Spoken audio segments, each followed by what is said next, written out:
Welcome to another installment of Tag Me In, where the triple threat brain tries to tag over the good, the bad, and everything in between in the world of professional wrestling. I, of course, am the unofficially official Lib Dizzle, joined with none other than the less than stealthy unicorn himself.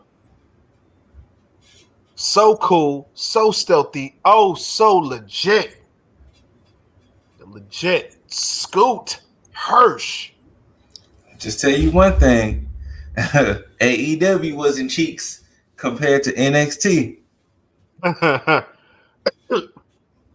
Very true. But you know what else is in cheeks? The man himself who claps those said cheeks. The good cheeks, of course.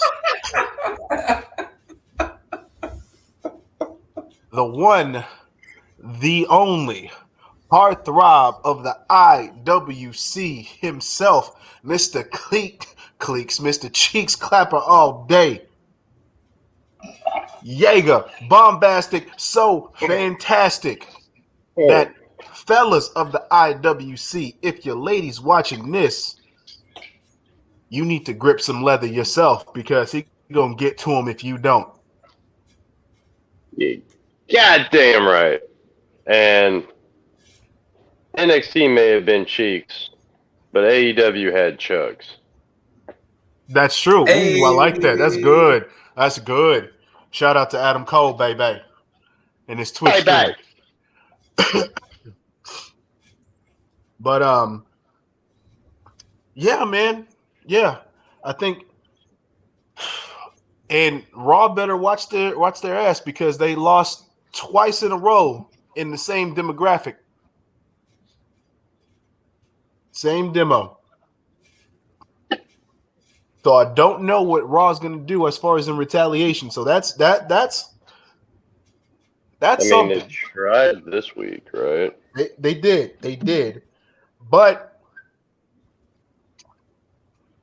yeah, and AEW's catching up. I think Raw did a 1.6 and AEW did a 1.1 as far as overall rating. So they're getting close to Raw numbers over here. They really are. NXT is not even in the race anymore because NXT did, I think, like 600K, a little bit over 600K. So, yeesh. I mean,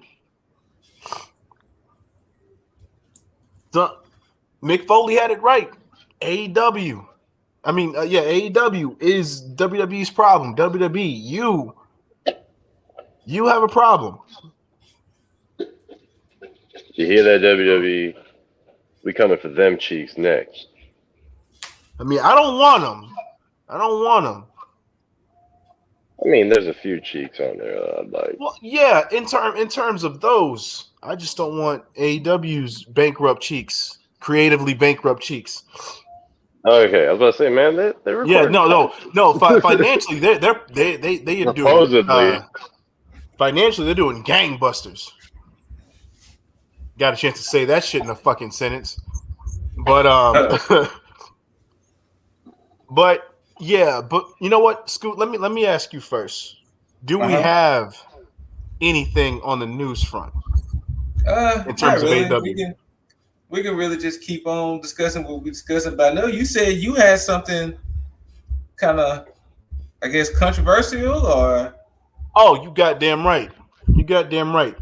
Because again, and we've talked about it, and I'm glad I waited because I even said last week and I was going to come on here and we were definitely going to talk about it. I just didn't think that I'd be talking about it on this show. So what's going to happen is when I talk about this, I'm going to clip said conversation, and this is going to be a video all on itself. Okay. Hell yeah. So we're definitely going to get into the MJF segment later on, but I'm going to talk about the bulk of it right now because here's the thing. And I did my due diligence over the course of the last few hours just to see if all the people that was talking shit about Max Caster and the whole, oh, well, if you're going to, a heel can be a heel, but there's a difference and all this other stuff. All right, cool. Y'all said that when that happened. Not one person, everybody who was sitting there talking that same shit didn't have that same energy in terms of MJF over the past 2 weeks. So now I ask you, when is it okay to be a heel and when is it not okay? Because you can't sit there and say Max Caster can't do this and this and this, but you can have MJF. Granted, regardless of the fact that even if he had, the AOK from Brian Pillman Sr.'s family to say XYZ, you're telling me that there's somebody in the world that didn't feel some type of way? You telling me that nobody, because I mean, I'm somebody who lost a parent. You telling me that maybe that stuff triggered me? I'm like, you know what? Maybe if that was me, I would feel some type of way. Granted, I'm not that type of person. I could care less. I give two shits.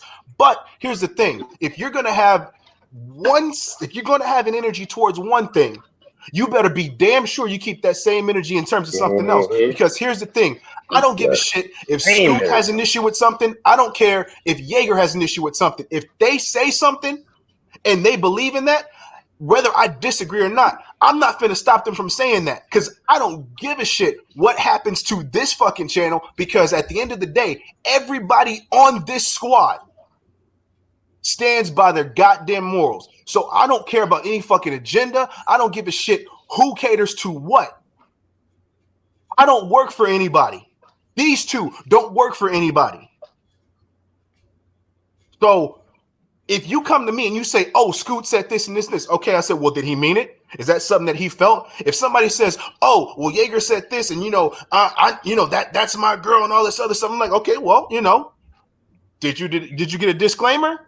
Did Jaeger say that? Did he believe in it? Did he believe what he was going to say? Did you tell your girlfriend not to respond to me? Like, hey. Regardless of the fact, I know that we can. You know what? Go ahead, Scoot. Yeah. I said, but you know what? I did mention a few weeks back when I said, I wonder, is it because Max Caster and the fact that he was rapping compared to the fact that when heels talk? I did mention that, but I'm starting to think it might be a little bit more than that, because kind of like what you said, I did my due diligence too. I went back and heard that Max Caster rap that got him in trouble. Mm-hmm. And once again, that pales in nothing compared to what MJF said last week and this week. No. Mm-hmm. You know what? Not even. Go ahead. I was gonna say not even the fucking Julia Hart Eiffel Tower shit compares to what the fuck MJF has been saying. True. Now, and let me go ahead and preface this. I'm saying a joke, but I'll get into it. Oh no, you're perfectly. You say whatever the fuck you want to say. I'm not stopping you. All right. Well, I mean, for a Jewish kid, MJF is doing a lot of roasting. Right. Now, see, here's the thing. Now, before anybody gets up in arms and say, "Oh, well, you mad?" I'm not mad at MJF. I think he's doing fantastic heel work, because again, I grew up in the truest. Well, I can't say the truest, but one of the truest kayfabe eras. There were times before then where kayfabe was fucking kayfabe. But here's the thing: everybody is in on it. Everybody knows that kayfabe is kayfabe, and there are certain things that are not real.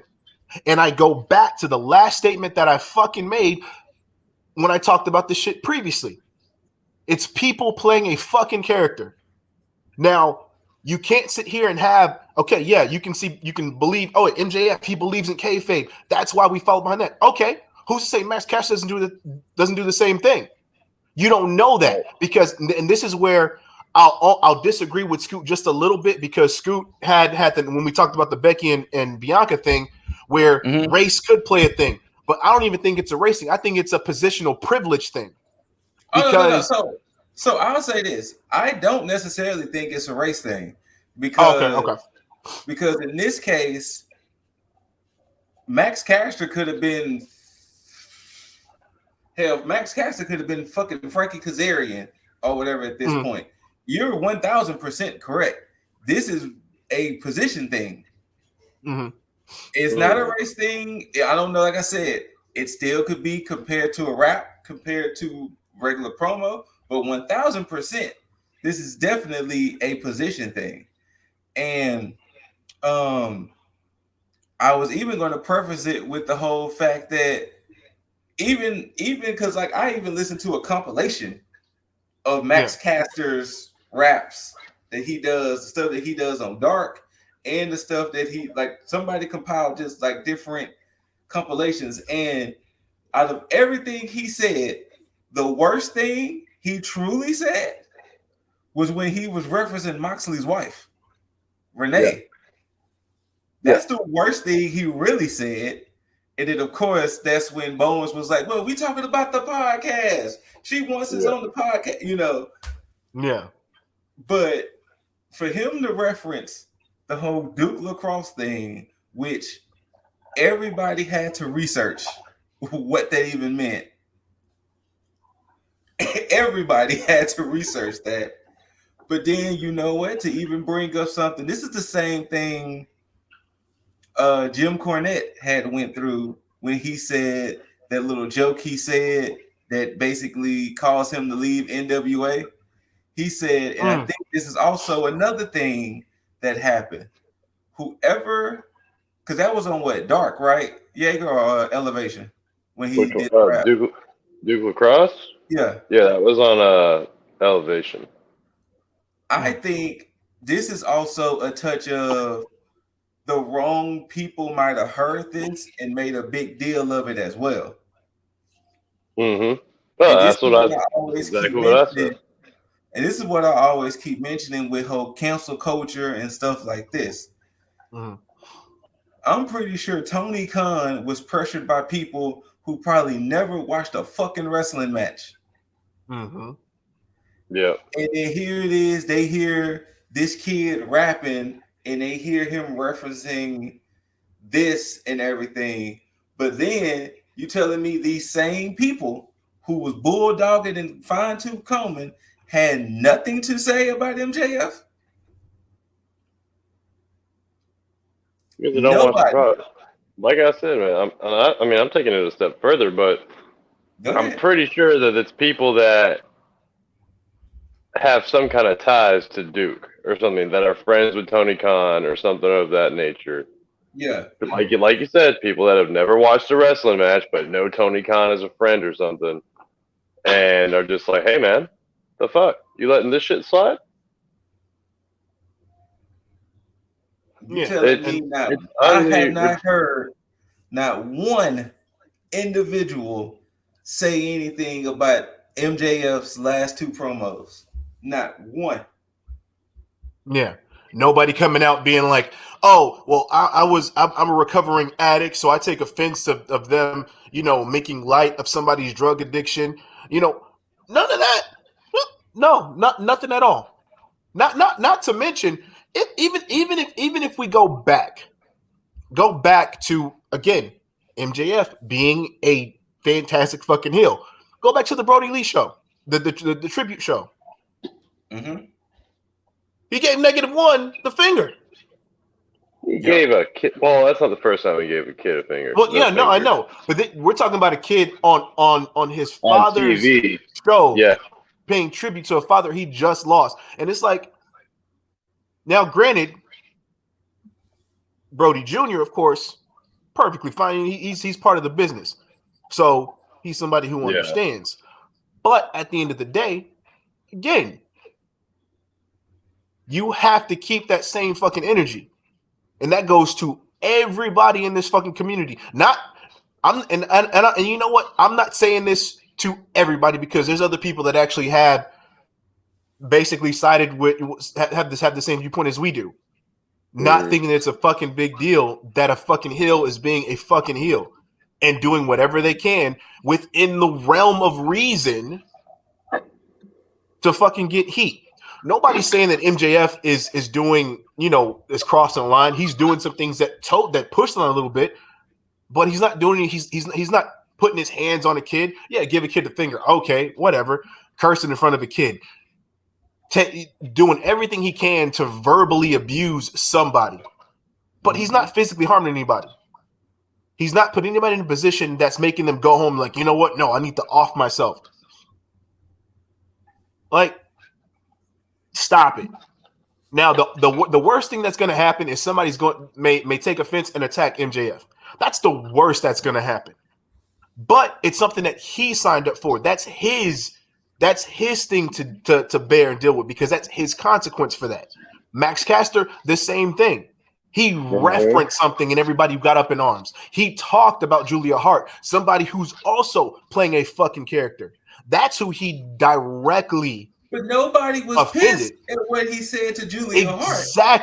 Exactly my point. Everybody was mad at a fucking reference. When he didn't say shit. He didn't say shit derogatory towards Simone Biles. He didn't say anything derogatory towards anybody involved in the Duke Lacrosse thing. He used those as a reference. I saw one of the comments, because one of the pages who posted that rap from Dark, one of the comments had said, I am a person who kind of struggles with mental health, and I thought that line was kind of funny. Thank you. Most of the comments under that person's video, most of the comments were saying he did nothing wrong. He did nothing wrong. He did nothing wrong. And then one of the comments was even funny, because he was like, with the Duke Lacrosse and the PCR test, he was saying, was he accusing the Varsity Blondes of doing that to them? Because that would be a weird storyline change. But he said nothing wrong. Not at all.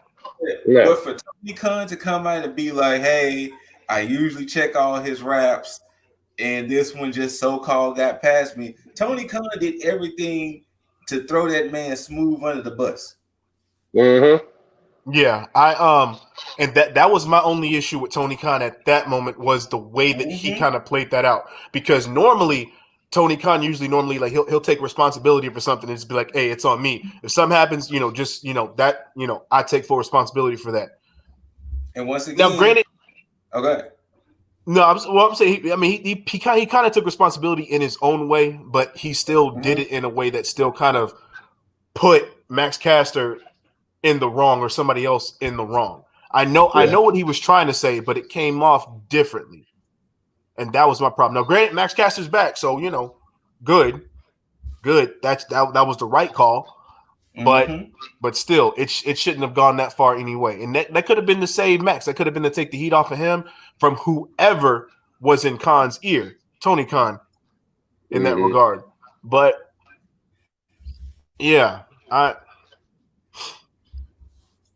that's just my main issue with the whole situation. But I just I'm waiting.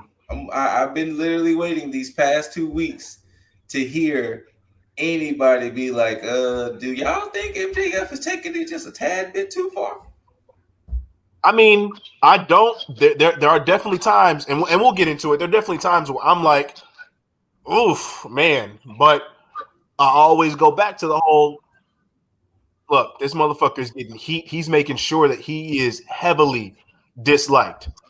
And I can't be mad at it. Now, I'm sure there'll probably be something where I'm just like, yo, even that was a little too far, even from my liking. But that day hasn't come. And we may just have a lot tougher skin than other people. But as of right now, I'm okay with it. Yeah. But you're right. You're right, because I'm in the same boat with you. But at the same time, you motherfuckers out there, and I ain't talking to all of y'all, but you motherfuckers out there need to keep the same energy. You can't have heat for one situation, but not for the other. I heavily third that sentiment. You gotta, if you're getting mad at Caster for this, you should definitely be blowing up Twitter, Tony Khan's emails, something over MJF and his shit, because he doubled down on the methany thing. Yeah. and even my situation with this whole thing is and this is one thing I hate. I hate the case of the whole everybody riding the wave, because one person complains and it's an uproar, then everybody who's a part of the fucking community that wants to rah for the same shit will sit there and all of a sudden have a gripe with it. And that's who my gripe is against. So for those of you, if you are somebody who's watching this video and you follow those people, please do me the biggest favor and tell them. Matter of fact, tag this whole fucking video. No pun intended. Tag this whole fucking video and let them know. I want fucking answers. I want answers from everybody who had something to say about Max Caster shit and won't say the same thing about MJF. That's not going to sit here and double back and say, oh, well, Hill's being a Hill. No, I want to hear the reason why you don't have that same energy for both. That's what I want. Max Caster and Anthony Bones are heels. All right. So what's your next excuse, please? But no, here's the even more fucked up part about it, right? Caster and Bones was on YouTube. This is on national TV. 1.1 million. Yep. So you had to personally seek Caster's part out. MJF, you could turn right to TNT and be like, "Oh, okay, this is being said." And that's a fantastic point, Scoot. Fantastic point. I'll leave it. I'll leave it at this. To everybody who we're referring to, you know who you are, because you know if you didn't keep that same energy. Don't worry. We'll wait. Oh yeah. Gonna be big. We got time today and tomorrow. Oh yeah. And the next day. And you get it. But anyway, to carry on with fucking Dynamite. My CM Punk watch. You know. Waiting. But to carry on with Dynamite, I enjoy Dynamite, and I'm glad that they're keeping the same momentum that they have been going like ever since like All Out. Granted, they've been doing it before then, but I think once All Out hit and the buzz that it got for being possibly one of basically being the best pay-per-view this year, they're riding that fucking wave like crazy, because they're saying, you know what, we don't want to let off the gas. We want to keep this shit going. And kudos to them for building up the fucking New York show. This makes more sense. And I don't know. I can't remember if it was me or one of you who said the shit, but the Bryan Danielson reveal at All Out to build up for whatever match he was going to have at the New York show. One of us called it, so I'm giving us all a pat on the back for that. But yeah, I don't remember where in the show this was. This would be kind of like the first observation, because I don't want this to overshadow Adam Cole. There was a few issues I had with this show. And I'm gonna just bring this one out first. What the fuck did Butcher and Blade become #1 contenders? Oh, thank you. Thank you. I'm looking out for like 2 months. It was Varsity Blondes. It was fucking like when I was watching that show, and when they said Butcher and Blade, I was like, wait, excuse me? I saw that and I was like, huh. So did Blade's singles wins just add up for Butcher and Blade all of a sudden? I guess so. But we can talk about that later. Because Blade's been riding the dark train for a minute. Yeah, we will talk about that later, but it's definitely showing that they are #1. They're ranked #1. You know, because when it comes down to it, you know, that's a shoehorn if I ever saw it. AEW, don't be doing that shit. They're gonna make sense of it. But yeah, that's fine. But Um, yeah, but the show opened up with none other than Monsieur CM Punk coming out to Cult of Personality. It's his thing. It's his fucking thing. Yep. To now come out, jump into the crowd, Yo, and just be kudos to one that with them. fan because he straight called him. Right? Yeah. I was like, that's a great fucking catch. And shout out to Dusty Rhodes cosplayer. Yes. Giving trading bionic elbows with Punk. But yeah, I'm still digging, the Punk entrance, him being one with the fans. I'm glad because he's eating it all up. Like he's taking it all in as if it's like his last time. Like he's not taking any of this shit for granted. He could have easily taken a big ass fucking paycheck and just done the bare minimum, but you can tell that what he's doing right now is he's making up for lost time. He's showing appreciation to everybody who waited so long for him to come back. And that just shows, the love and passion that he has, for this business, for this sport, just for this wrestling culture as a whole. And, thank you, Punk. I appreciate that, Mr. Brooks. But yeah, he goes out. I didn't. Oh, my bad. Yeah, go ahead. I was gonna say, speaking of Mr. Brooks, this is the third week in a row he's mentioned his wife, April. Man, these shows. Look, she doesn't want to come back. It's fine. Just know that we're all gonna be a little sad about it. Just come and give us a nice little promo, or just say something. It's fine. Now I know in one of these shows. I know Paige is being rumored to, make some type of in-ring return because of, all the recuperation that Edge, Danielson, anybody else that's had a serious neck injury, has come back from. She could be the next.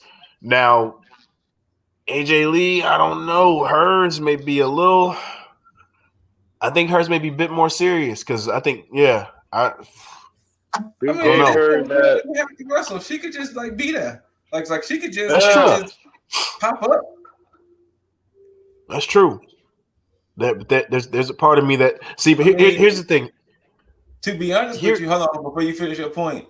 She could do what Rosario Dawson did when we get to that point. She don't have to wrestle. Well, see, but obligatory Rosario Dawson though. Rosario Dawson though. Here's where the selfish me comes into play because see, I'm gonna be spoiled because if I see AJ Lee, I'm gonna be like, fuck. All right, when you getting in the ring? Mm-hmm. I'm pretty sure that's probably why she doesn't want to do it because I'm pretty sure a lot of people are going to be that way. Mm-hmm. I'll be the first to tell you. I know I'm gonna be like that. I know I will be right there with you. Yeah, so it's like, all right, but so you know what, April, maybe it's probably better you just stay home and just get referenced a lot. But CJ Perry, it's about time for you to roll up into Dynamite, Rampage, Dark, Elevation. We need the hot wife. Yeah, at some point. I don't mean that in a certain way that some viewers may know. Yeah, but anyway, gonna come after you, man. Well, I mean, he's got to go after Bobby Lashley first, but well, that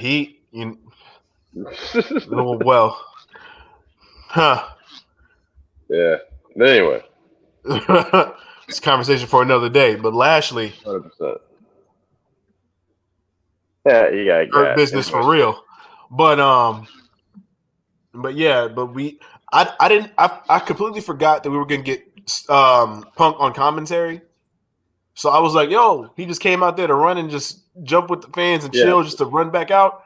And then he runs the commentary. I was like, oh shit, that's right. They did say he was gonna be on commentary. So I was like, all right, cool. So right there, they again kept it going.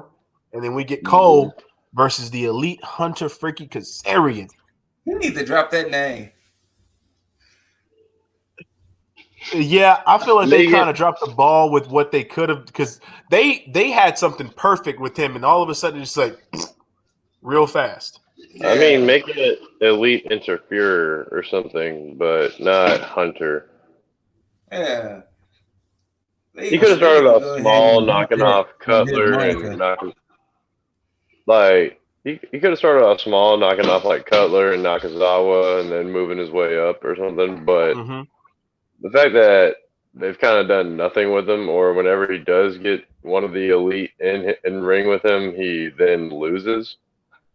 Is Yeah, because like it made so much sense at first, and everything, even after SCU breaking up and all this other stuff, and just getting to that, everything storyline, everything was working out perfectly fine, and I felt like he should have ended up working his way up to Kenny, and then been the one to take the Impact title. Because right now, I haven't watched Impact, so I don't know if Christian's doing anything worthwhile with the fucking title. He's he's with a group now. Oh, word? Yeah, apparently I think they're doing some kind of Team Christian versus Team I forgot who the other team was, but I think that's like the next little pay-per-view that they're doing because their next like big pay-per-view is October. Yeah. They're WrestleMania supposedly. But they're doing Slammiversary? No, they're Victory Road. Victory Road. That's Bound for Glory is their pay. That's right. Bound for Glory. That's right. Bound for Glory. Isn't Victory Road's before it, right? I think so, but Bound for Glory is the one that's coming up. Okay. Yeah. So you shows how much I pay attention to TNA or have been. Well, we keep calling it TNA. Just because, like, you know, with me following them on IG, you know, you kind of keep up because they about to get ready to do their own Knockouts pay-per-view. Oh, so they're following the trend. Okay. Yeah. And that's where what's her name is gonna be there too. Mercedes. She's supposed to be there. Okay. Good shit. At least they're keeping her in rotation, or she keeping herself in rotation. Look, she following on her Instagram. Apparently, she knew when her 90 days was gonna be up because she got bookings. Like she has definitely booked herself at conventions, different events. So she must have looked at that calendar. 90 days. Hey guys, I'm gonna be available sometime in late September, early October. Where y'all want me to go? Huh. Good shit, Mercedes. Oh yeah. Now, this match with Cole and Kazarian, not mad at it. No, not at all. Oh, right. So, like, I want that jacket, sir. I mean, granted, it look, it takes a while for it to get cold over here in Houston. That's the only problem. But you give me a reason to wear that jacket, it's going to be 20, 30 degrees in my head. I'll rock that fucking jacket. As soon as it hits 50, you're going to be like, man, I should really wear this jacket. He's all right. Just give me a fucking reason. But yeah, I'm all for it. Again, Cole, just him and his thing with the fans, man. They literally booed Kazarian when they were going blow for blow with the punches, and I was like, okay, let's truly be honest here. And it was kind of a point Authors of Wrestling had made. Adam Cole is so over that you knew damn well they wasn't going to boo him. Oh, yeah. That whole stadium erupted for Adam Cole, baby. Exactly. And it's something that goes, and again, we talked about the whole idea of kayfabe, and he holds true to that, but at the same time, he's such a likable person, and even Jaeger referenced earlier. Chugs Army, man. Anybody who follows his Twitch knows how passionate he is about his fucking Twitch and his fans. I don't know how much y'all follow up, down, down, but Woods, Breeze, Cesaro, and Chugs, they had formed a party, which they were playing Uno every week, and they made a new video this past week, and that was Adam Cole saying bye to everybody, and I got a little misty. It got a little misty. He was like, "This isn't goodbye. It's more like see you later." And I was like, "No, Chuck." It's on the channel, no. I mean, look, you gotta take the good with the bad in that situation, man. It's like, and I'd rather take that deal. It's like, yeah, you lose him on up, down, down, but he's better off in AEW at this point. AEW, got him on BTE. Oh, update on BTEs if y'all don't know. Mr. Adam Cole Bay has no recollection of how he died or why he died. Yeah, he has no recollection of anything after that. Nothing about the 4 years. Nothing. He didn't realize that they weren't talking to Hangman. Yeah, he said he wanted to go see Hangman, and the Bucks were like, "Yeah, don't do that." And after he left the room, they were like, "Shit, okay, so how are we gonna stop him from like talking to Hangman, and how are we gonna keep Kenny from killing him again?"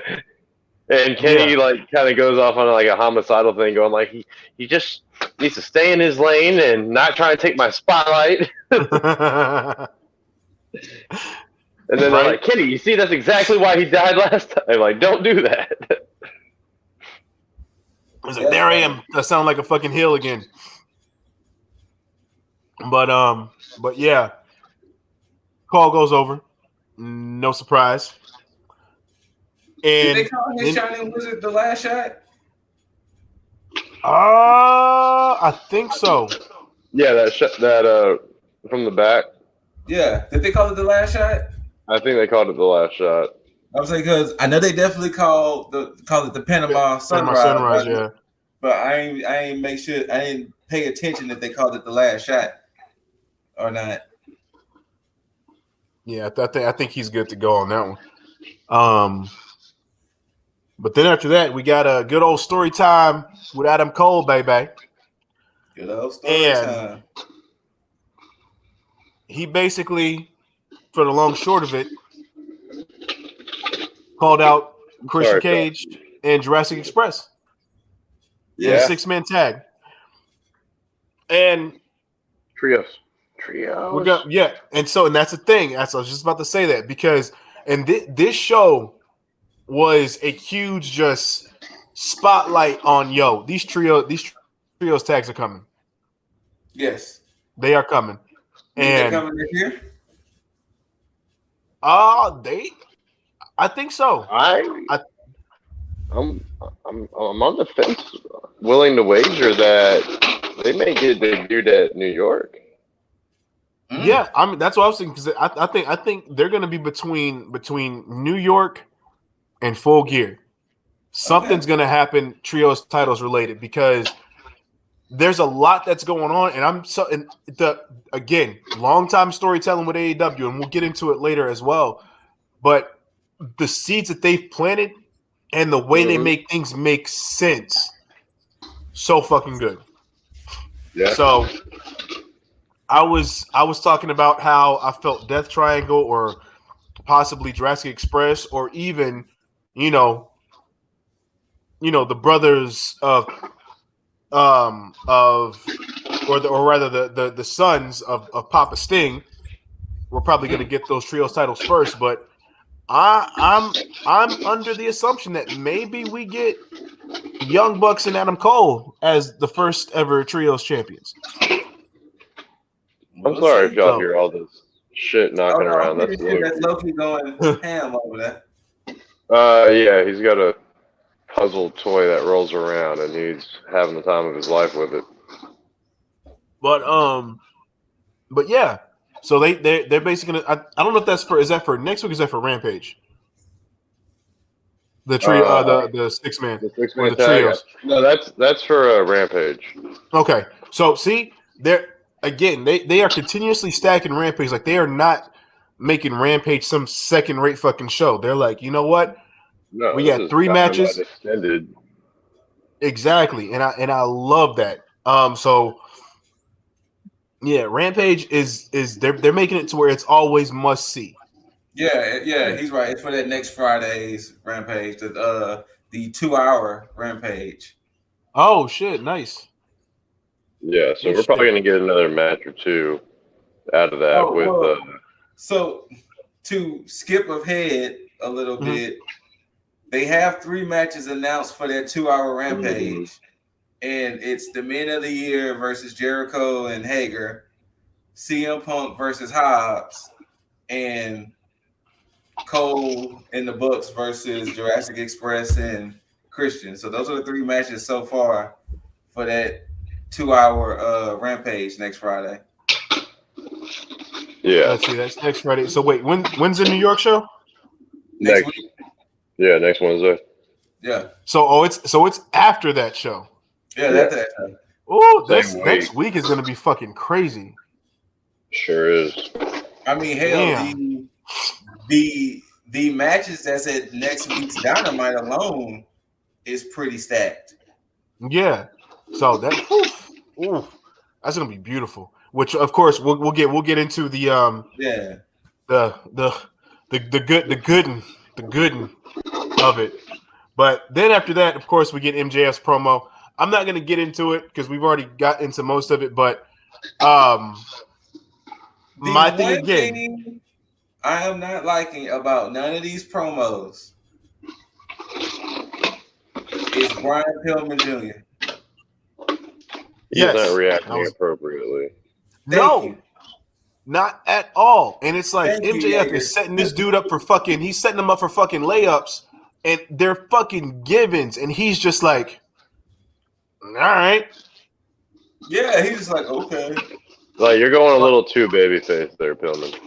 Too babyface. This should be like you should treat this like it's a fucking blood feud. Like he literally, like you need to treat this like he's the one that put your father down. And I don't mean just verbally.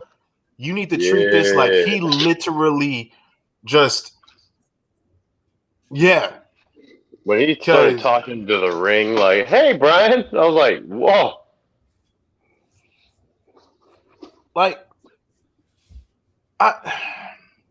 because I mean, here's the thing. The man referenced that your father is in hell, and you just okay. Like, my thing is, if I run in with a weapon, I'm not finna wait for you to turn around. I'm gonna clock you as soon as I get in there. He literally sat there and waited for at least 5 seconds for him to turn around. And I'm like, why? Why? Like, this is the only reason why I don't like this feud is because of that. Because the way that, again, Brian Pillman Jr. is reacting to this is not it's not organic. It's not authentic to me because I know how I would react.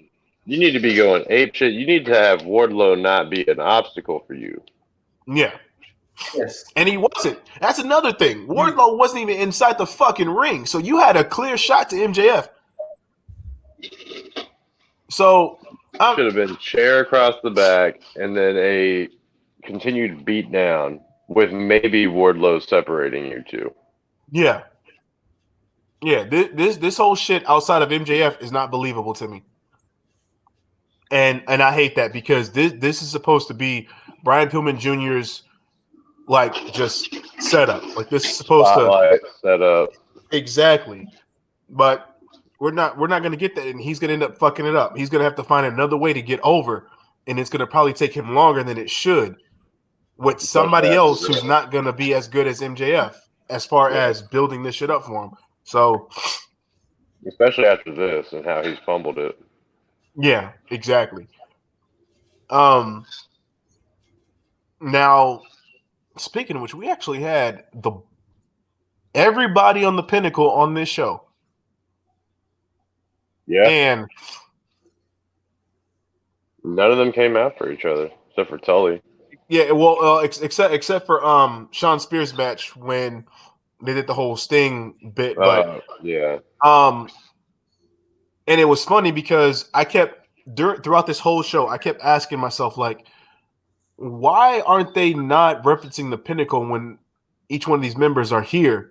And they finally did during Sean Spears' entrance. Well, no, I'm sorry, not his entrance. They talked about it during the match, but his entrance. Normally, they'll say, representing, Inner Circle, representing Death Triangle. They never say representing the Pinnacle. And then it kind of clicks to me. I don't know if this is what they're doing, but if they are, it's very smart. But I think what they're doing is they're taking it more of a out of sight, out of mind thing to where they're allowing all these other stables to get shine, and then all of a sudden the Pinnacle is going to hit and which I think what's going to happen is they're going to capitalize on something that happens later on. So, but we'll get to that when we talk about Omega and Danielson. But was it on the show? I think it was with Fuego del Sol. Yeah, it was on the show. Yeah. And him buying the fucking Hyundai with his contract money. And I guess he's putting the car up to get another title shot. Yeah. Is that what it is? Yeah. I don't even know if it's a title. Is it a title shot? Yeah. Well, I don't know, but I know he said he wants to fight Miro again. So I don't know if it's for the title or not. I mean, Miro's is going to be riding off in a brand new whip, but all right. Yeah. And it's funny, and I love and of course this was a much shorter promo from Miro when he did his promo with this, but that line stuck out, and it's like you basically put your neck back on the blade that previously spared you. Mm-hmm. And I'm like, oh, like even when he says the bare minimum, it's just like, damn, man. But yeah, so we'll get that. We'll get another death to Fuego by Miro for the third time. But we go from there and we get the Dante Martin and Matt Sydal against FTR match. Good match. Odd pairing, but good match. Yeah, this is that weird thing because you knew this match was for FTR to win. Yes.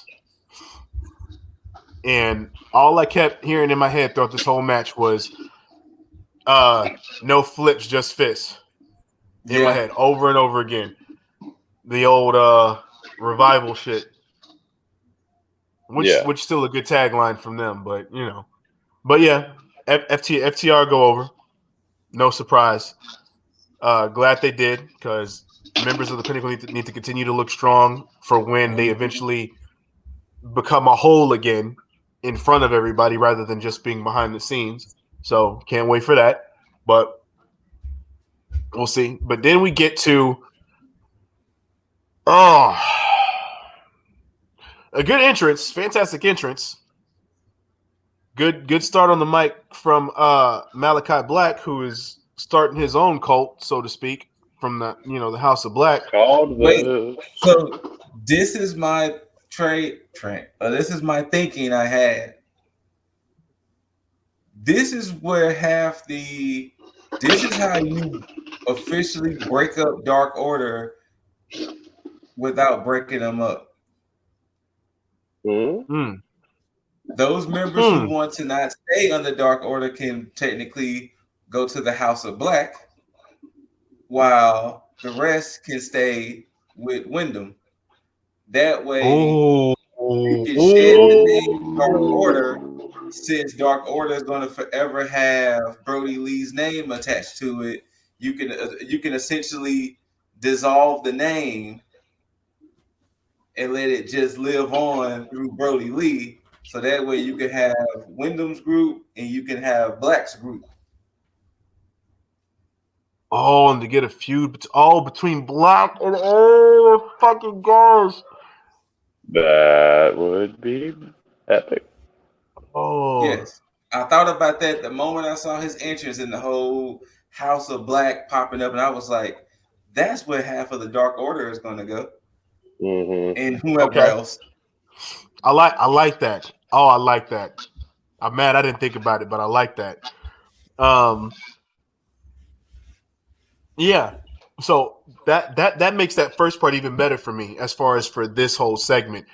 But the moment that they put the camera on Rosario Dawson, not mad at them putting the camera on her. Oh no, I'd Never. never be mad at that. You know, I just knew what was gonna happen at the this point, and incoming I was like, cheese. The in yeah. now whoever used, I think it was Jaeger who used cheesy for NXT. For This NXT. thing got because tell me one thing, guys. Please inform me on one thing. Why in the fuck did Cody Rhodes come out through the crowd? What? Or why not He- have him come out to the crowd via surprise? My like to be honest with you, if Malachi was going to cause any harm to Rosario, he could have got all the harm he wanted to cause by the time Cody would have got there. Yep. yeah. Again, this is my issue with these fucking blood feuds with AEW. You just had somebody run through your Nightmare Factory. Yep. You had somebody Family. take you out, Family. been talking shit. Not sorry, Nightmare Family. Yeah. It's it's hard to tell these motherfuckers apart half the time. But your Nightmare Family, you didn't sat there. You've been talking shit this entire time. You should be pissed. Yet because there's an agenda with the whole Go Big show and they want to promote that shit. Oh, you got a bone to pick with him now that Rosario Dawson just got tossed off his back. Like, come on, bro. Like, I promise you. who's supposed to be convinced by this? I promise you, if Cody wins that match, I'm gonna officially put him in that Charlotte Flair book. I don't want. I mean, I know we're getting this match, but I don't want it. It's not needed. It's on next week's Dynamite. I know. It's for the New York show. Yeah. So if Cody wins that match, I'm gonna be pissed. He just came out and gave a promo to combat Malachi Black's promo and left it at that, and then we just could have gone from there. But this adding this to the situation, do a run in. I told y'all. Whatever. Another fucking whatever. This whole Dan Lambert situation. The only good thing about this whole situation was the fact that Paige Van Zandt was there. Yes. Yeah. It's the only thing. That's the only thing. That's the only thing. Everything else. Oh, and the crowd singing Judas. Yeah, that was cool. But that's about it. That's about it. That's about it. Everything else, fuck off my screen. I don't care. Man of the Year need to be doing something way better than this situation. I don't know why they felt like they needed to be tied to this, or I why Tony don't Khan either. maybe felt like they needed to be tied to this. Either way, just shit. And I'm glad they had these two back to back. So for those of you who didn't watch Dynamite, once you see Black, just skip completely to the next match, which would be Jade Cargill and Layla Hirsch. Because this right here. Wait. Before we my bad. What's up, Scoop? Before we discuss this. Problem number 3, because Cody was problem 2. Because I'm gonna just list my problem just throughout. Problem number 3. And I'm glad it's problem number 3 because there's 3 people involved in this. Billy, Austin, Colton. Oh, God damn! I was hoping we were gonna skip past them. Oh wait, no, I'm glad we're talking about it. You give this promo, right? And once again, y'all have all the gripes in the world. That's fine. Why attack Paul White? What did Paul White have to do with the fact of y'all being undefeated tag teams? That was the thing that stuck out to me because I liked everything. And even look, this whole segment, everything, the whole promo, everything's perfectly fine. But after the promo, I was like, I'm fuck with everything y'all just said because it makes sense. It's solid for a heel turn, all this other stuff. Mm-hmm. But yeah, why was that your target? Your target could have been Cody. It could have been Dustin. Could have been anybody in the fucking Nightmare family. Hell, it could have been Jurassic Express. Somebody. But at the same time, the added good thing to this was the fact that, guess what? Another fucking trios team. Perfect. Yeah. So I'm like, cool. They setting up a whole fucking division, and we solid. So now we know we're starting to know all the players. This is why I second what Jaeger was saying, that these things are going to come very soon because you're starting to see a lot of groups of three within the spectrum popping up more prominently than before. So definitely on fucking top of it. Can't wait. But yeah, Scoot. I'm asking that same fucking question. Why attack Paul White? Because they didn't do anything to back up the fucking factory at All Out, so they're not intertwined in that. So exactly. Yeah. And it's not like Paul White was holding anybody in Gun Club back. Exactly. So I guess. But yeah. Oh, and also Andrade had a segment which was dope. Because now they're taking back where he kind of fumbled with this character a little bit. With the whole travel thing, so it's making him look like I don't want to say credible heel, but an honorable heel. Yeah.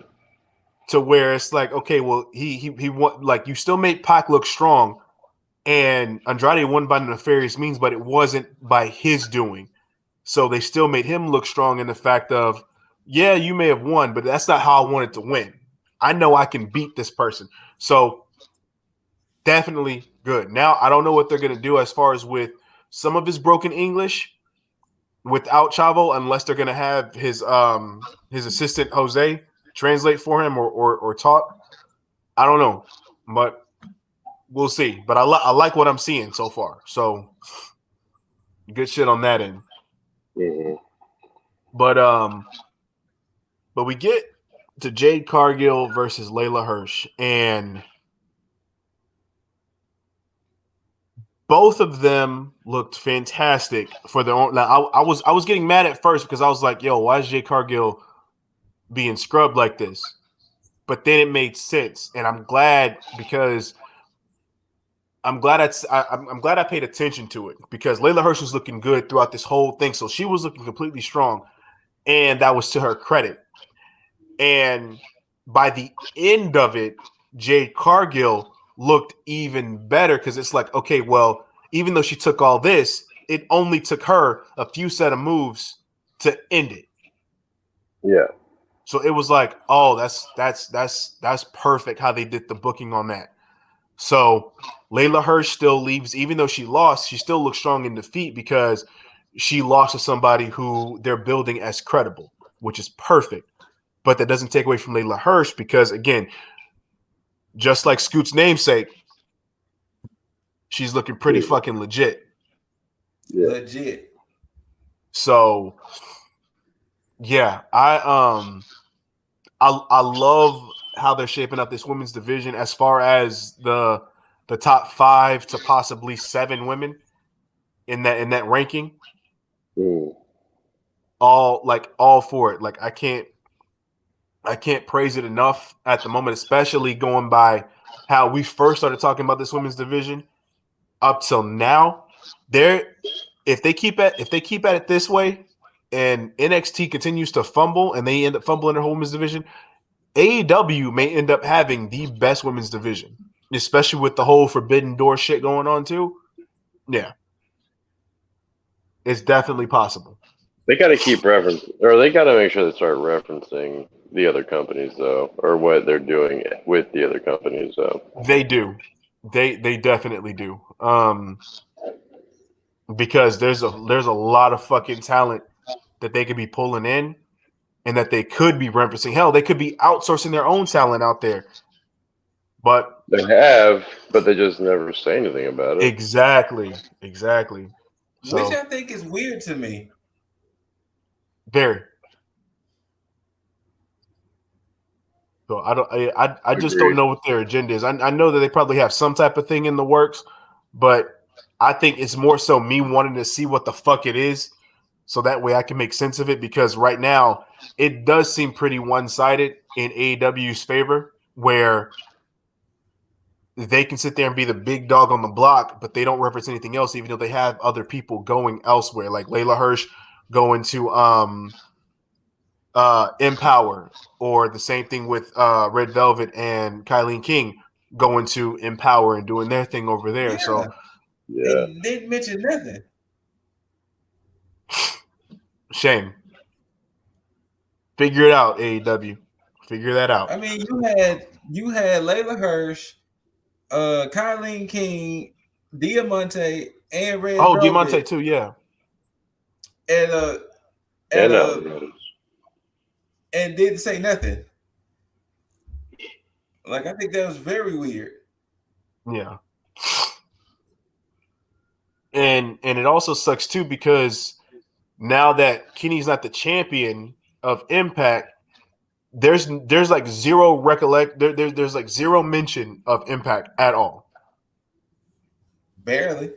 Even when they had a little bit of mention on Impact, I mean from about Impact on AEW. Now it's almost like, is Christian still Impact champion? Like, is that a thing? Is that still going on? Like, it's almost like it's not existent. He doesn't trudge the belt along on Dynamite, which is crazy. Which he should, but it is what it is. Jade Cargill goes over. Shouldn't be a surprise, but definitely a good match. I appreciate the build on both of them and the way they booked this match. So kudos to AEW. Keep that shit going. Make all your women look strong. So that way Britt Baker can continue to look like a credible champion that she is. We also, speaking of Christian, we got a segment with Christian and Jurassic Express basically accepted the challenge. They're all being cheeky, saying that Adam Cole said he had better hair than Jungle Boy. Then Christian being like, no, Jungle Boy's got, good hair, or him saying he had good hair. And then I forgot who said that. Did one of them say that Jungle Boy had the better girlfriend? I want to say, yeah, one of them did, but I can't remember who. It's okay. It doesn't matter, because one thing that Adam Cole isn't doing, that Jungle Boy is doing. Gripping leather. Gripping. Anyway. But yeah, so they accepted the challenge. So of course, just like Scoot said, that shit's happening on. I mean, let's not gloss over the bars Christian did give Adam Cole about the Young Bucks took you from developmental. The slam. Since you're used to losing on Wednesday nights, then I guess you got to get used to losing on Fridays. So you can add Friday to that also. It's like, well, bars, and he ain't saying nothing but the truth. But it's okay, because right now, Coley Cole's on the winning side. So good shit. But from there, we get good old Sean Spears versus Darby Allin, and I'm glad they did the vignette that they did with Sean Spears in this promo, saying how he was Darby's he gave Darby his first loss in AEW. Yeah. And I'm like, oh, that's good. That's good to build that shit up. Now, granted, I was like, oh, well, we know that you're losing. So Right. Yeah. but of course, still perfectly fine. Glad building this up. So I like how they have Darby and Sting feuding with, at least how it's looking now, half of the fucking Pinnacle. And that goes more to my point about the whole Pinnacle thing, because during Spears' entrance, again, they still never reference anything about the Pinnacle. And again, like I said, I think that's by design, because out of sight, out of mind. Now, of course, Darby Wait, goes. hold on. Go Before we get into this match, did the CM Punk incident happen before this? It Oh, did. you know what? No, that happened after the Did it? FTR and Matt Sydal and Okay, I'm gonna Dante say Martin match. Oh, yeah. Yeah. Yeah. So so basically after that match, Punk is talking on commentary, and Taz walks up and says, "Oh, you're trying to take my commentary job too now?" And before that, Punk was like, "Well, I didn't realize they let trolls over the bridge."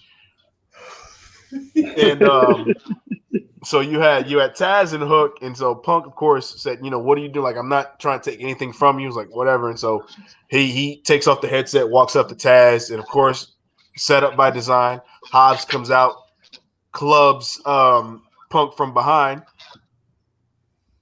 picks him up, slams him into the flimsy announce table that didn't break. It's cool though. Shit happens. Yeah. And they kind of just, According to Excalibur, it was a lucite table, so it was lucite. So the amount of force Hobbs would have had to exert to put Punk through that would have just been crazy. Yeah, so you saying Hobbs ain't that strong, Excalibur? That's what you're saying? Man, don't be dumb plug. I mean, Excalibur must be for him to say it was a lucite table. Excalibur, why you keep fucking up, man? Stop fucking up, Excalibur. Yeah. So, Shame. But yeah, so I mean, of course that we can get to this, which, like you said, it was evident that Darby wasn't going to lose this match. Yeah. Ooh. Yeah. But still, props to Spears for using his OG entrance music. Oh yeah. Yes. I love that entrance. Right? Love it. Like there's no reason he should ever get rid of it. 100%. Period. Because it all works together. Like the fact that he has like his draped scarf hood, and to have Tully come out and then take it off of him. Like it's just it all works. Love it. Keep that shit. Keep Tully in the mix. But you had a bit where Spears went to the ring announcer. I mean, yeah, the ring announcer's table, and took a towel, a rag, and a water bottle, and threw water on the rag, and got back in the ring, and started wiping the face paint off of Darby. And I love commentary playing it up. I legit thought that we were about to see Darby Allin get waterboarded for a second. Hey, you know what? I'm not gonna lie. I was like, wait. I was like, we really. I was like, nah, they're gonna need way more water than that. But hey, I still like this better though, just because it's commentary played it up by the fact of, how it's almost sacrilege to try to take his paint off as far as Darby's concerned because of what it means to him. Almost like the same meaning that taking a luchador's mask off a luchador would mean to them in the culture.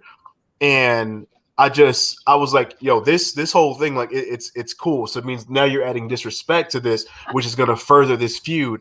And then to add FTR to the mix to come in and then try to help beat down Sting, and then Tully doing the same thing, basically showing, oh, I'm the one that told Spears how to do this, so I know the disrespect and everything. Let's do it to Sting now. It's perfect. And then you had Kurt Angle into the mix, and then you got no, I'm kidding. But they basically leave Sting and Darby laying in the ring. So now we're gonna get some more shit with that. Very interesting, because we could intentionally be seeing yet another trios, but within the Pinnacle, Spears and FTR. Yeah. And, especially if, And this is the reason why I like the whole idea of the trios titles, because you can still have the trios and still have a separate tag team outside of that still vie for the tag for the dual tag titles. So this is interesting. I like the potential star power that they're putting within the trios, and it's making a lot of sense, and it's starting to remind me a little bit of ROH with the way that they do their trios titles, or rather with their 6-man titles is what they call them. Yeah. So yeah, we could be seeing some good shit moving forward in terms of the trios division. But we get from there and we get that Pepto pink suit, Mr. Callis. I mean, you gotta stay fly till you die. Man, I need him to get some mint green or money green suits, because I can't keep having him wear this fucking powder blue and Pepto pink. I need some more. I need some more colors. Need some variation. We do need some variation. Yeah, give me some smoke gray. You know, something. Some sherbet orange. Sherbet orange. Some fucking lavender. Give me some good lavender. Something. You know, off my he doesn't. You know what he doesn't need is suit tips from shit, I can't remember. Malcolm Coal Miner. Yeah, you're right. You don't. What was that? What was that? Like beige? Come on, man. Look here. Bivens ain't got nothing to do with this now. Leave Bivens. You're right. You know who this is about? Danielson and Omega. Because Danielson basically came out there and threw the gauntlet down. And you know what? Speaking of which, there was a lot of shits thrown around in this whole episode of Dynamite. Yes, it was. Oh yeah. Like, I'm like, yo, did they up their quota on the allowances of the word shit that they can say? Because I mean, Jericho himself used dipshit like 5 times. And Danielson said shit just outright. Yeah. He just said shit outright, period. Like, there was no, I'm going to conjoin this with another word, no bullshit, no dipshit, no piece of shit, just shit. That's it. No, I think he called Callis a piece of shit. I think that's what he did. I think he called Callis a piece of shit. But either way, still shit. But Danielson threw the gauntlet down, and I love the fact that he prefaced, because I was thinking to myself, I was like, they can wrestle and not have it be for the title. Period. They don't need it. Mm-hmm.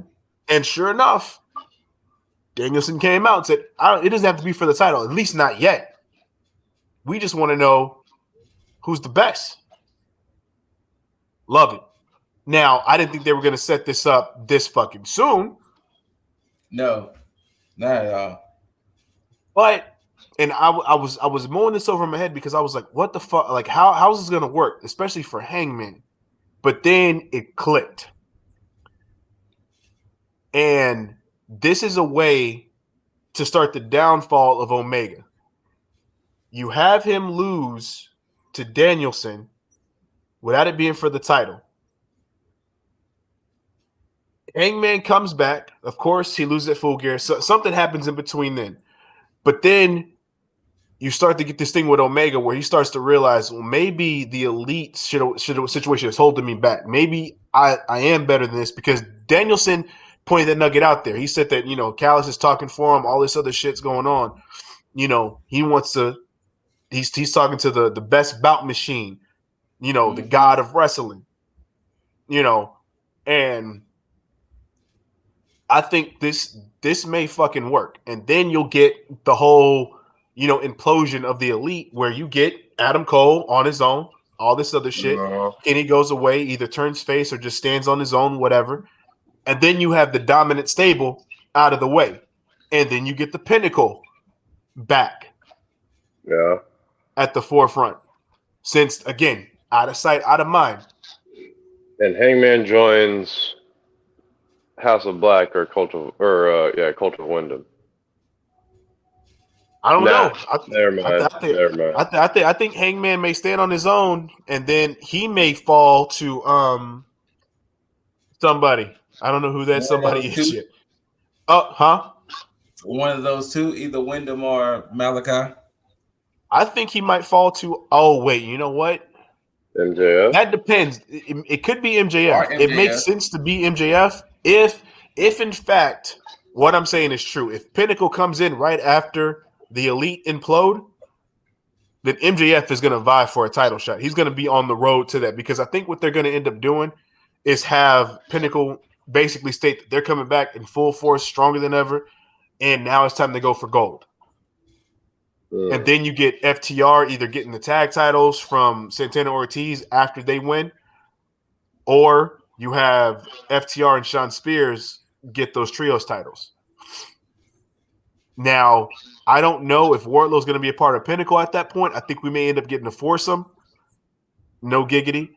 To where they could be potentially become like a four horsemen in a way. But I don't know. Something's going to happen with the Pinnacle within the next couple of months. So, but we definitely have Danielson and Omega lined up for was it Grand Slam? Yeah, next Wednesday. So let's see if they hit that shit out of the park as far as a whole for the show. How do you have Danielson lose and still make him look good? It'll be the fact that he lost to the best in the world. They are putting their status as like the best on the line in a sense. Yeah, so that'll be the way out. That would be. I think both of them gain a lot from beating the other, but I think Omega gains more by beating Danielson than Danielson does by beating Omega at this point. But I still think Danielson does go over, though. I definitely don't think that the One Wing Angel comes into play. I don't even think it even gets used because I don't see Danielson kicking out. I don't think anything's going to happen to where he kicks out of the One Wing Angel. Because that's reserved for Hangman. Mm-hmm. Absolutely. Yeah. So, yeah, we'll definitely see. I can't wait to see the fucking match. Give them like 30 to 40 minutes at least. And just let me see some good shit. I can't wait to see the ratings on that show. We got a pretty stacked card. Yes, that's why I can't wait to see the ratings on that show. Like that could potentially beat fucking Raw. That card alone. Yeah. Outside of the Rhodes and Black match, but whatever. Then we get the main event. All red suit? Why are you in a suit? I mean, that's your thing. But why an all red suit? I don't know. Who knows? It's Cody. Because Cody's mad dramatic. That's why. What, he's red with rage? What the? Right, he's mad dramatic. That's why. Cody is a dramatic individual. That is why. He is. These are facts. Now some at because I know we forgot. I don't know where it fell in the show, but I know we got a promo from Archer and Suzuki. Yeah, I think it was before this match. Was it? Oh shit! Well, damn. Maybe I'm like right on point there. Yeah, I think right before the match. Yeah, I liked how they addressed how you cut short Suzuki's entrance. Yeah, that's another thing. I'm glad AEW owned up to it in their own way, and then they made up for it. And we'll probably continue to make up for it. So, Now wait. Now are we going? Now of course, yeah, we get it. John Moxley and Kingston went against 2.0. Still a 2.0 bro all day, every day. It's not going to change. But we're getting Kingston and Suzuki against. I'm sorry, we're getting Kingston and Mox against Suzuki and Archer, right? Is that what? Which is that? Is that going to be on the Grand Slam? That is on. Hold on. That is going to be on Rampage. Oh, really? Oh, wow. Is that a 2-hour Rampage? No, they actually haven't. No, they haven't even announced it yet. Oh, really? Oh, shit. Well, we know what's happening. It's going on one of those two shows, either the 2-hour Rampage or that Grand Slam show. Yeah, it has to. It has to. So, I'm glad that again they're still doing Forbidden Door shit. They're throwing in stables from New Japan into AEW, at least making it somewhat fucking canon within this realm. So the fact that I think Lance Archer needed this shit. I think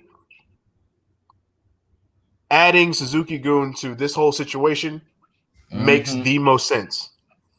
Yeah. So that gives Archer something to do. They don't need to have a regular tag team match either. Yeah, they shouldn't. Tornado tag where they could just beat the hell out of each other match. Oh, that's a definite. That's a definite, especially so, you know. And I'm glad they did the same thing with the fucking when they did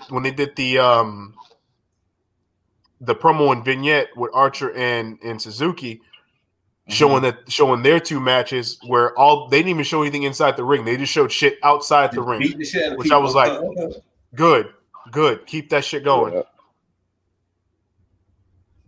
So that's almost a precursor to what we're possibly going to get. And hopefully, every time Minoru Suzuki comes out, we get the full fucking entrance. Right. Which I'm pretty sure they're going to make it a point. And I'm glad that they made it storyline canon and say that's why Suzuki was mad.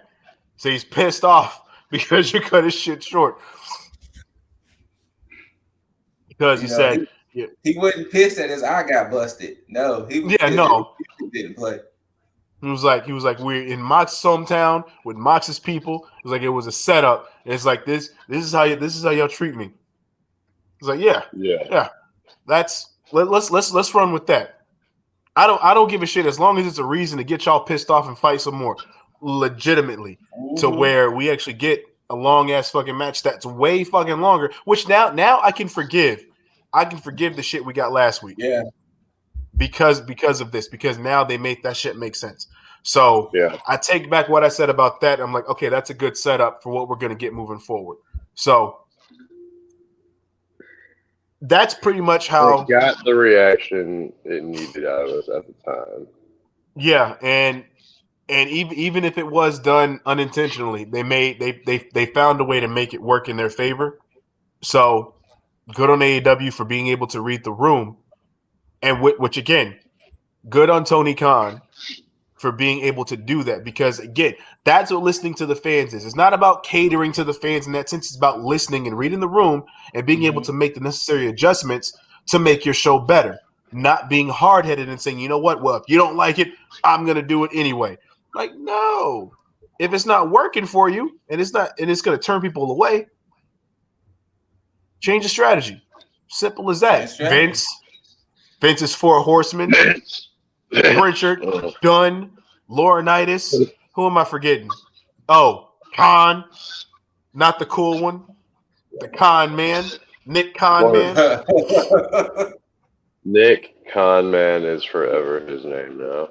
Yes. But tomorrow we're getting Lucha Bros versus Butcher and Blade for the tag titles. Okay. We're getting Anna Jay versus the Bunny. Yes. And we're getting Miro versus Fuego del Sol, TNT title versus Fuego's new car. So, yeah. I really want to see Miro just ride off with that car at the end. You know what? I want to see Miro pull a Street Fighter. Oh no, no. You know what? Yep, we're getting that. I'm saying that makes so much sense. Yeah. See, that's why this is why that they got a Hyundai and not a Honda, because it would have been too on the nose. Be like, oh yeah, we're gonna get a Honda, to have him Honda the car. No, they're gonna do a Hyundai. Throw everybody off. Yep. Okay. You know what, Scoot? I like that. I like where your head's at on that one. But outside of all that, the bullshit that went on, not complete bullshit. AEW Dynamite was a fantastic show. But are there any last thoughts, final thoughts, lasting thoughts on this Wednesday's AEW Dynamite? Thank you, Dynamite, for not being cheeks. Yeah.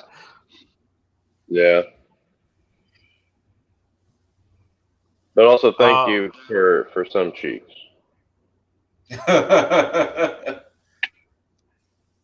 Yeah. Just thank you. Thank you for ramping up. Thank you for I don't want to say catering to the fans. Thank you for keeping the true professional wrestling alive. Thank you for riding the wave that y'all have been riding on. Okay. Yep. I like that too. Yeah. Thank you for riding the wave. There we go. In the right direction rather than going against the current. You know what, Yeager? Good. Yeah, I like that. I like that. Yeah. We're gonna run with that. Fuck it. Fair enough. Scoot, let these mother effers know where they can find you. I mean, I'll let y'all know anytime we do these AEW shows, you can find me in the Scouticle. I mean, I'm pretty sure a lot of y'all vision can't see that far up, but just know I'm up there. Just know I'm up there. For all the ones who think they're at the pinnacle, you're not looking up. You gotta look higher. I'm up there. Way up there. But if you want to reach me on these socials, you know what I'm saying? Especially if you want to discuss some of this Max Caster MJF thing or whatever. It's been scrolling.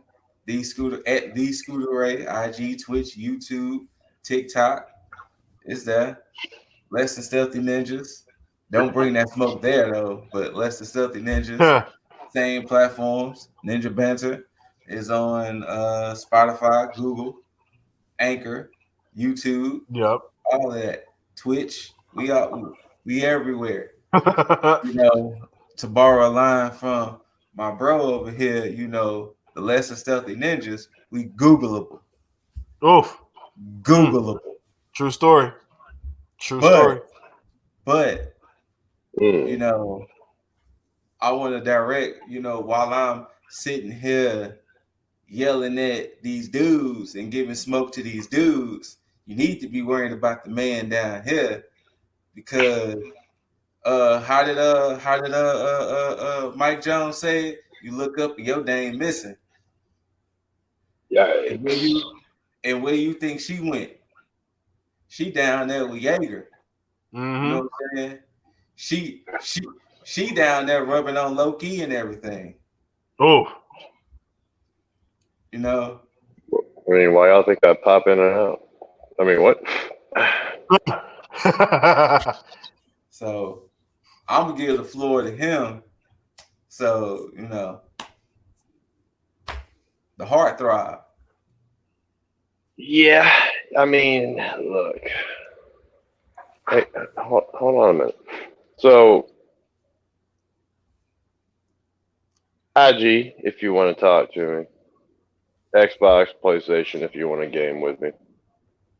If you want to come on through, you're more than welcome to. There might be a line though. My man say take a number. He say take a number. Unless you Shotzi Blackheart or Red Velvet. Yeah, I kick people out for them. Yeah. He telling y'all to take a number. Safe. True story. True story. But for those that find out their number is just way past what I'm currently attending to, or for the dudes that are just not too happy about the fact that the chick went, I can really direct you to a guy who can maybe provide you with something to, think back on, maybe generate something to create a positive outlook in your life. It's possible. I don't make any promises, but it is possible. Lifestyle 1UP. Get that daily dose Monday through Friday. All that good positivity. All your podcast listening platforms on, the IG and the Twitter and the TikTok and the YouTube. A lot of shorts on there, but it's a good quick. So there's always a way to get that shit. But for shooting the shit purposes, and just like Scoot said, this whole Tale of Two Maxes situation. Oh yeah, me too. Lip Dizzle. And for Jaeger. But granted, Jaeger is only going to give you so much time if you don't have the necessary equipment. I like that. I like how you just put that. But of course, yeah, all the smoke. And this is the only time that I say that I want that smoke because I'm very passionate about keeping that same energy. So for everybody, I don't care if it's your favorite YouTuber in the IWC. I don't care if it's your favorite podcaster in the IWC. Direct them over here. Direct them over here. I want to talk to any and everybody. I will not skirt a damn soul. And if I'm wrong, prove me wrong. And just like I said before, don't worry. We'll wait. Because whatever time of day it is, I'm always going to say the same thing. I got time today. So, but regardless of that fact, whether you love us, whether you hate us, whether you love this shit, whether you hate it, give a thumbs up, thumbs down. Don't forget to rate it with all your comments, concerns, questions down below. Hit that notification bell for all the updates and notifications when we drop some of this beautiful, beautiful heat over here at Tag. Whether it be Tag Me In, Hot Tag, Scoot with the Scoop, so his monthly updates, Jaeger with his After Dark and After Dark elevations, etc., etc., etc. But most importantly, don't forget to mother effing subscribe. And just to do a shameless plug, for our boys over at Juggernaut 097, JSB and the boys and that squad over there. Hey. For all, I'm telling you, for all, granted, we'll do like the weekly shit in terms of, the Dynamites and, the NXTs for what it used to be, whatever. But, and we do the fucking pay-per-view reviews, but they do goddamn almost every fucking pay-per-view review. So if you're looking for that, if there's something that we don't have here, even if there's something that we do have here, you go over there and show them some love. Matter of fact, I'll make it easy for you. I'll tag their shit below in the description box so you can go ahead and make it easy for yourself and go over there.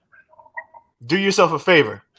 Get all your wrestling content throughout the YouTube wrestling community. We ain't selfish over here. We share and show love. But with all that said, I give my bad. I give my bros too sweet. Can't forget that. Can't forget that.